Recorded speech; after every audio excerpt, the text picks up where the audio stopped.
নমস্কার বন্ধুরা, সিম্পল রন্ধনশালায় আপনাদের সকলকে স্বাগত। আজ আমি আমার এবং আপনাদের সকলের পছন্দের একটি রেসিপি শেয়ার করে নিতে চলেছি। যে রেসিপিটা বাড়িতে বানালে ছুটির দিন বা রবিবার দুপুর একেবারে জমে যাবে। রবিবার দুপুরে স্পেশাল মাটন বিরিয়ানি অত্যন্ত সহজে ঘরোয়া পদ্ধতিতে একদম টেস্টি বিরিয়ানি কিভাবে বানিয়ে নেব সেই রেসিপি আপনাদের সঙ্গে শেয়ার করে নিতে চলেছি, যেটা খেতে হবে খুবই ভালো, একদম দোকানের মতো বা অনুষ্ঠান বাড়ির মতো। তো চলুন দেখে নিই কীভাবে আমি মাটন বিরিয়ানিটা রান্না করে নিলাম। মাটন বিরিয়ানি রান্নার জন্য প্রথমেই একটা স্পেশাল মশলা বানিয়ে নেব। তার জন্য কয়েক কোয়া রসুন নিয়ে নিয়েছি এবং তার সাথে নিয়ে নিচ্ছি সামান্য পরিমাণ আদা, প্রায় 50 গ্রাম মতো। এটাকে খুব ভালো করে পেস্ট করে নেব। তার সাথে নিয়ে নিয়েছি পেঁয়াজ কুচি। প্রথমেই আমি মাংসটা নিয়ে নেব। মাংসটাকে ম্যারিনেট করব। তার জন্য আমি এখানে খাসির মাংস বা মাটন নিয়েছি 400 গ্রাম। তারপর দিয়ে দিচ্ছি আদা রসুন বাটা। আদা রসুন বাটা হাফ চামচ দিয়ে দিয়েছি। তারপর দিয়েছি হাফ চামচ জিরে বাটা, হাফ চামচ হলুদ গুঁড়ো। তারপরে দিয়ে দিচ্ছি সামান্য পরিমাণে লঙ্কার গুঁড়ো। এই সব মশলাগুলো কিন্তু কম করেই দিতে হবে। স্বাদ মতো নুন, তেজপাতা, গোটা গরম মশলা দিয়ে দিচ্ছি, এলাচ, লবঙ্গ এবং দারচিনি।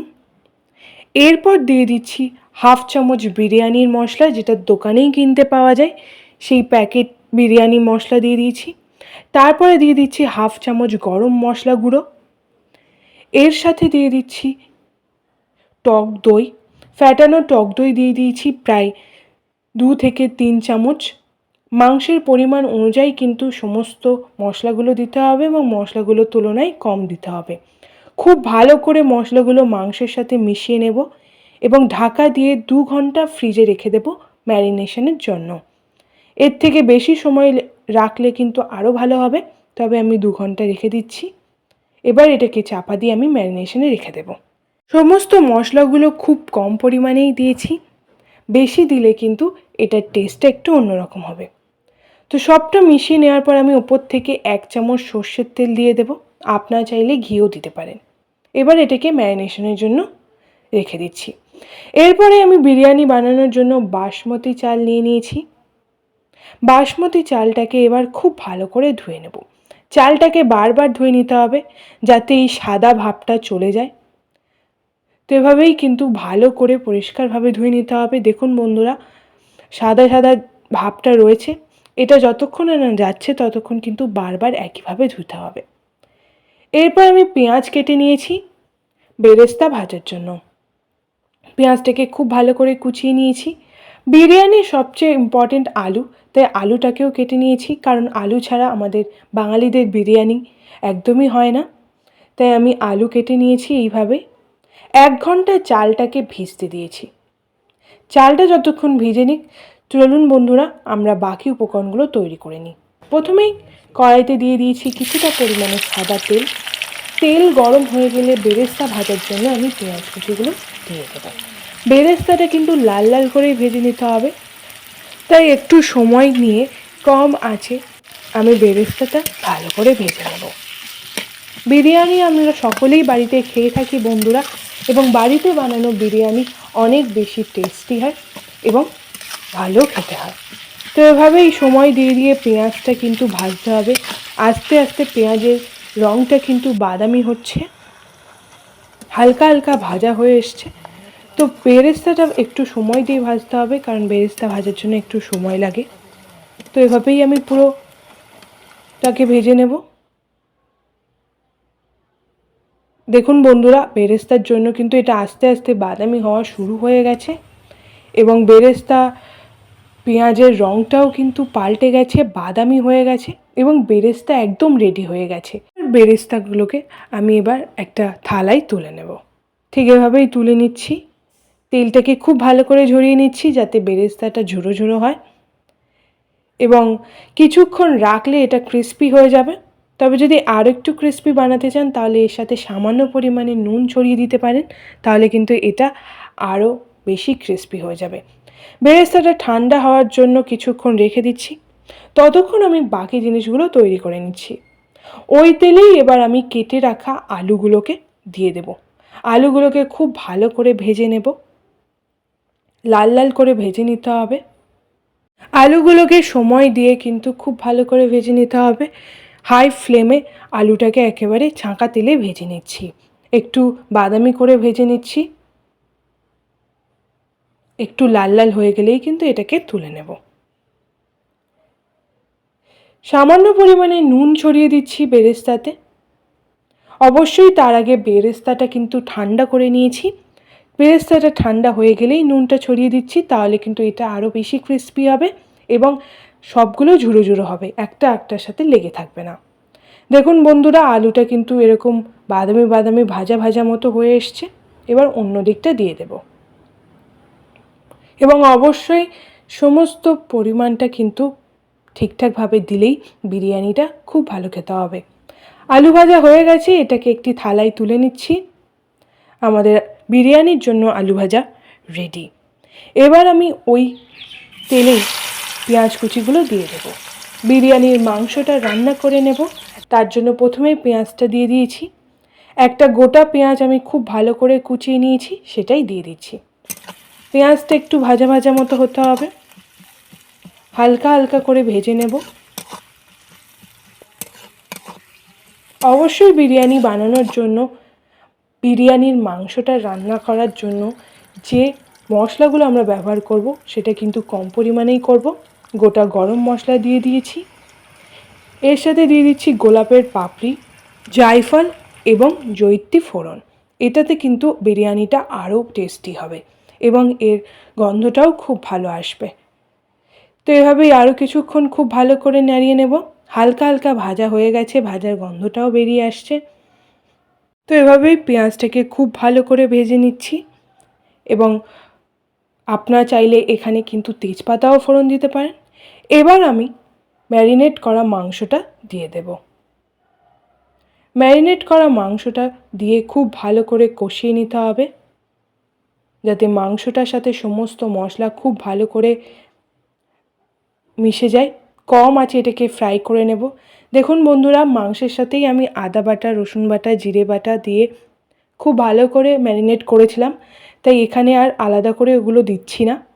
মাংসটাকে খুব ভালো করে কষিয়ে নেব এবং ম্যারিনেশন যত ভালো হবে মাংসটা কিন্তু কষানোও তত ভালো হবে।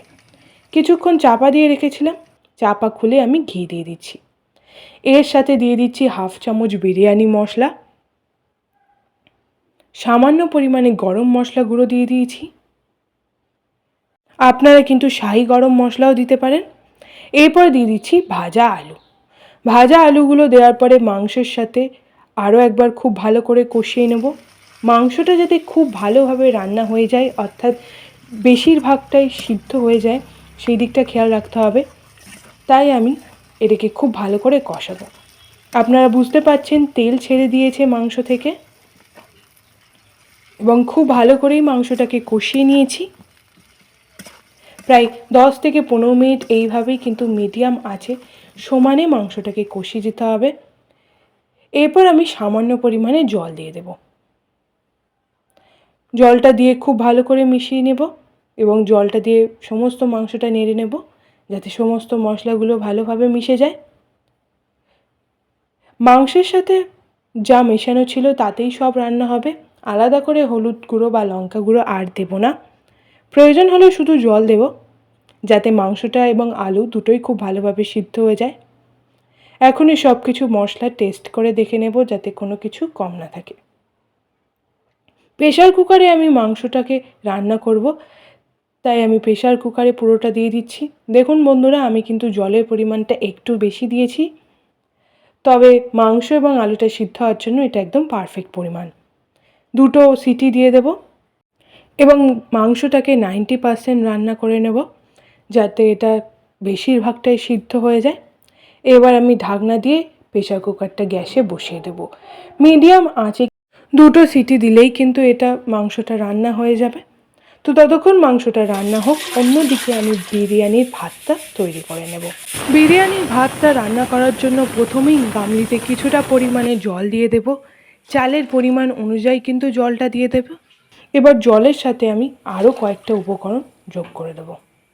আমি এখানে 400 গ্রাম চাল নিয়েছি এবং সেই পরিমাণ কিন্তু জলটা দিয়ে দিয়েছি। এরপর জলে দিয়ে দেব সাদা তেল 2 চামচ। সাদা তেল জলের সাথে খুব ভালো করে মিশিয়ে দিলেই কিন্তু ভাতটা ভালোভাবে ঝুরো ঝুরো হয়ে যাবে। এরপর আমি দিয়ে দেব পরিমাণ মতো লবণ। লবণ আমি এখানে 2 চামচ দিচ্ছি। ভাতের পরিমাণ অনুযায়ী কিন্তু লবণটা দেবেন। এরপর দিয়ে দিচ্ছি লেবুর রস প্রায় 1 চামচ। এতে ভাতটা সাদা হবে, এর ফলে কিন্তু ভাতটাও খুব ভালো হবে, একদম ঝুরো ঝুরো হবে। সবগুলো আলাদা আলাদাভাবে থাকবে, কোনোটার গায়ে লেগে থাকবে না, যেটা খেতেও কিন্তু খুবই ভালো লাগবে। এরপর দিয়ে দেবো 1 চামচ কেওড়া জল। তারপর দিয়ে দিচ্ছি 1 চামচ গোলাপ জল। এই সমস্ত উপকরণগুলো সঠিক পরিমাণে দিলে তবেই ভাতের ফ্লেভারটা ঠিকঠাক আসবে এবং বিরিয়ানিটা দোকানের মতো বা অনুষ্ঠান বাড়ির মতো খেতে হবে। তো এরপর দিয়ে দিচ্ছি তেজপাতা, গোটা গরম মশলা, জায়ফল, জয়িত্রী, মৌরি, তেজপাতা দিয়ে দিচ্ছি 3টে। এই সমস্ত মশলাগুলোকে একটি পরিষ্কার কাপড়ে খুব ভালো করে বেঁধে নিয়েছি পুঁটলিটাকে, এবং এটাকে এবার আমি ভাতের গামলিতে দিয়ে দেব। এটা আলাদা করে দিয়ে দিচ্ছি, এতে সমস্ত গোটা মশলার ফ্লেভারটা ভাতে চলে আসবে এবং মশলাটা ভাতের সাথে মিশে যাবে না।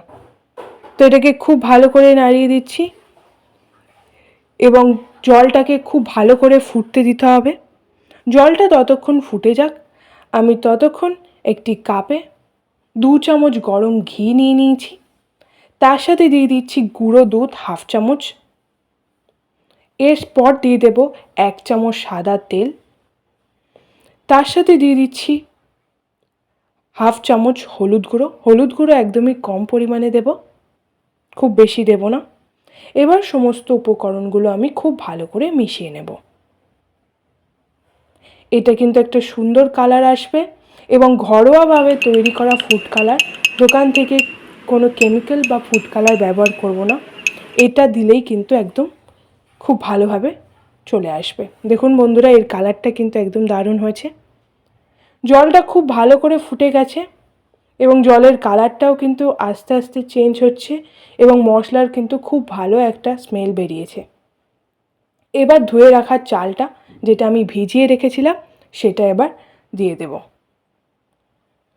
সমস্ত চালটা খুব ভালোভাবে দিতে হবে, যাতে এটা খুব ভালোভাবে ফুটে যায়। এবং চালটাকেও আমি প্রায় 90%ই রান্না করব, পুরোটা রান্না করব না। তো বিরিয়ানির চালটা আমি পুরোটা এবার দিয়ে দিলাম। চালটা দেওয়ার পর এটাকে আরও একবার খুব ভালো করে নাড়িয়ে নেব। ততক্ষণ বিরিয়ানির ভাতটা রান্না হোক, অন্যদিকে আমি বাকি উপকরণগুলো তৈরি করে নেব। বিরিয়ানির জন্য যে বেরেস্তাটা ভেজে রেখেছিলাম তাতে বিরিয়ানির মশলাটা অল্প পরিমাণে মিশিয়ে দেব। এটাতে কিন্তু আরও বেশি টেস্টি হবে এবং ক্রিস্পি হবে। প্রায় 1 চামচ মতো বিরিয়ানির মশলা দিয়েছি। এর সাথে দিয়ে দিচ্ছি 1 চামচ কেওড়া জল এবং 1 চামচ গোলাপ জল। খুব ভালো করে মিশিয়ে দেব। এরপর আমি একটি পাত্রে কিছুটা পরিমাণে দুধ নিয়ে নিয়েছি।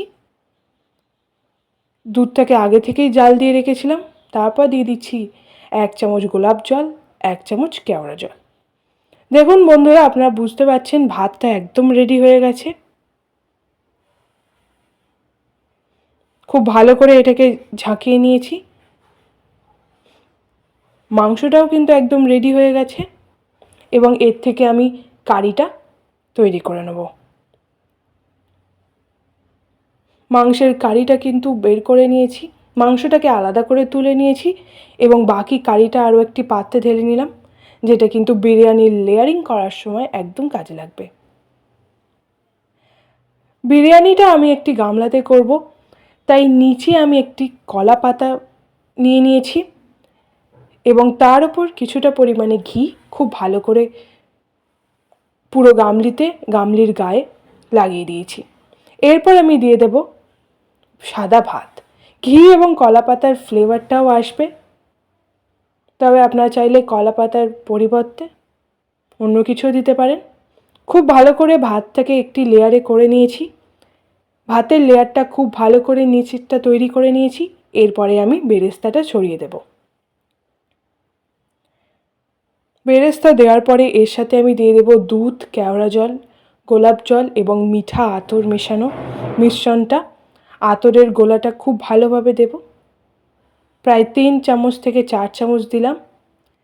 এরপর আমি দেব বিরিয়ানির মশলা এবং বিরিয়ানির কালারটা আনার জন্য যে হলুদ মিশ্রণটা আমি তৈরি করেছিলাম, দুধ, ঘি এবং তেলের মিশ্রণটা, সেটাও আমি এবার দিয়ে দেব। এর ওপর থেকে দিয়ে দেব ভাজা আলু। ভাজা আলু দিয়ে দিলাম। ভাজা আলুর সাথে এবার মাংসগুলোও দিয়ে দেব। মাংসগুলো আমি 90% রান্না করে তুলে নিয়েছি। তার দিয়ে দিচ্ছি গুঁড়ো দুধ, এতে কিন্তু টেস্টটা খুব ভালো হবে। খোয়া ক্ষীরও আপনারা দিতে পারেন চাইলে, তবে যদি দিতে না চান তাহলে এই স্টেপটা স্কিপ করতে পারেন। এরপর আমি বাকি ভাতটাও ওপর থেকে দিয়ে দেব। খুব ভালো করে লেয়ারিংটা করে নিতে হবে এবং অবশ্যই লেয়ারিং করার আগে গামলিটার চারিদিকে এবং নিচটাতে খুব ভালো করে ঘি মাখিয়ে নিতে হবে, যাতে ভাতটা বা লেয়ারিংটা লেগে না যায় গামলির গায়ে। খুব ভালো করে স্প্রেড করে দেবো যাতে সমস্ত দিকটা খুব ভালোভাবে মিশে যায় এবং মশলাগুলো ঠিকঠাকভাবে তৈরি হয়। এরপর আমি ওপর থেকে বেরেস্তা, ঘি, মাংসের কারি সমস্ত উপকরণগুলো দিয়ে দেব। এরপর দিয়ে দেব আতরের গোলা এবং দুধ, ঘি, তেলের মিশ্রণটাও দিয়ে দেব। সমস্ত উপকরণগুলো খুব ভালো করে সাজিয়ে দিয়েছি। এরপর একটা ভিজে কাপড় নিয়ে আমি এইভাবেই গামলির ওপরের দিকটা খুব ভালো করে মুড়ে দেবো। আপনারা চাইলে ফয়েল দিয়েও মুড়তে পারেন, এছাড়াও আটা গুলে কিন্তু সেটাও মুড়তে পারেন। খুব ভালো করে এটাকে মুড়তে হবে যাতে ভেপারটা বাইরে বেরিয়ে না আসে। ঢাকনা দিয়ে দিয়েছি এবং ওপর থেকে চাইলে আপনারা একটা ভারী কিছু চাপা দিয়ে দিতে পারেন। আমি একটা ভারী জিনিস চাপা দিয়ে দেব। এটাকে খুব ভালো করে সিল করে নিয়েছি। এরপর গ্যাসটা অন করে তাতে তাওয়া বসিয়ে দিয়েছি। তাওয়াটা হাই ফ্লেমে 5 মিনিট খুব ভালো করে গরম করে নেব। এবার বিরিয়ানির গামলিটা এর ওপর বসিয়ে দেব এবং লো ফ্লেমে 30 মিনিট এটাকে খুব ভালোভাবে রান্না করে নেব। 30 মিনিট হয়ে যাওয়ার পরে গ্যাসটা বন্ধ করে দেব এবং তারপর 10 মিনিট এটাকে এইভাবেই ভেপারে রেখে দেব। 10 মিনিট হয়ে গেছে, এবার খুলে দেখব কেমন রান্না হয়েছে। দেখুন বন্ধুরা, দেখতে কিন্তু সুন্দর লাগছে এবং আশা করছি টেস্টটাও কিন্তু খুব ভালো হবে। খুবই ভালো লাগছে। দেখুন বন্ধুরা, একদম ঝরঝরে হয়েছে, একদম অনুষ্ঠান বাড়ির মতো। আর আজকের বিরিয়ানিটা খাওয়ার জন্য আমি কলার পাতা নিয়ে নিয়েছি। কলার পাতায় বিরিয়ানি খেতে কিন্তু একদম দারুণ লাগে। তো ছুটির দিনে বা রবিবার দুপুরে স্পেশাল মাটন বিরিয়ানি একদম রেডি হয়ে গেছে। এটা একদম ঝরঝরে হয়েছে, দোকানের মতো। দেখুন বন্ধুরা, এবং এর কালারটাও একদম ঠিকঠাক এসছে। সব কিছু পারফেক্ট হয়েছে। আলু এবং মাংস সবগুলো কিন্তু সিদ্ধ হয়ে গেছে ঠিকঠাকভাবে। স্যালাড এবং পেঁয়াজ কুচির সাথে এটাকে সার্ভ করে নিন। আপনারা চাইলে রায়তাও বাড়িতে বানিয়ে নিতে পারেন। দেখুন বন্ধুরা, মাংসটা কিন্তু একদম পারফেক্টলি সিদ্ধ হয়ে গেছে, একদম নরম হয়ে গেছে এবং আলুটাও কিন্তু খুব ভালো সিদ্ধ হয়ে গেছে, একটুও শক্ত নেই। তো এভাবেই ঘরোয়া পদ্ধতিতে বাড়িতে মাটন বিরিয়ানি ট্রাই করে দেখুন, যেটা ছুটির দিনে দুপুরবেলা একদম জমে যাবে। এবং রেসিপিটা কেমন লাগলো সেটা আমাদেরকে কমেন্ট করে জানান। ভালো লাগলে লাইক করে দিন, আমাদের রেসিপিটিকে শেয়ার করুন, আমাদের চ্যানেল সিম্পল রন্ধনশালাটিকে সাবস্ক্রাইব করে দিন এবং পাশের বেল আইকনটি প্রেস করুন এরকমই ভালো ভালো রেসিপির নোটিফিকেশন পাওয়ার জন্য, এবং আমাদের চ্যানেলের সাথে থাকুন। ধন্যবাদ।